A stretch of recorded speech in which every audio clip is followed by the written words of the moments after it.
Bienvenue à tous dans cette capsule biblique de Tout est possible avec Jésus.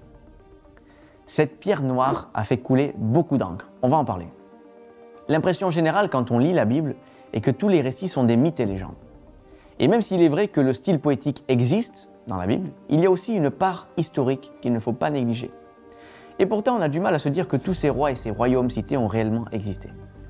On va voir dans cette capsule que l'archéologie permet de ramener des preuves fiables au récit biblique. Aujourd'hui encore, beaucoup d'experts remettent en cause l'historicité du royaume d'Israël et ne croient pas que David et Salomon aient existé. Ils disent que c'est une simple histoire inventée des centaines d'années plus tard pour consoler les Juifs après leur déportation.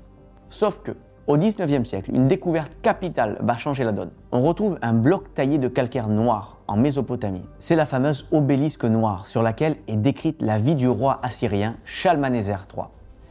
Sur l'une des faces de cet obélisque, on observe un bas-relief représentant le roi Jéhu prosterné devant le roi assyrien avec des présents. Il est aussi écrit en écriture cunéiforme, entre autres, « Moi, Shalmaneser, j'accepte le tribut de Jéhu, fils d'Omri », ce qui apporte une fiabilité historique exceptionnelle à la Bible, car elle nous parle clairement, dans le livre des rois, que Jéhu, roi d'Israël dont l'ancêtre était Omri, s'est soumis au roi d'Assyrie. Voilà donc une excellente confirmation. Mais ce n'est pas tout.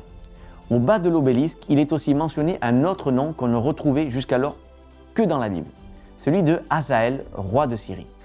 Alors la conclusion, c'est que cette découverte est venue apporter une preuve de l'historicité et de la véracité des récits bibliques. Tu peux donc la lire en toute sérénité, parce que ce qui est écrit dans ce livre est authentifié. Et si les preuves scientifiques ou archéologiques ne sont pas encore là, elles arriveront tôt ou tard, alors que personne ne se hâte de discréditer ce livre, et marchons par la foi dans ce qui est écrit.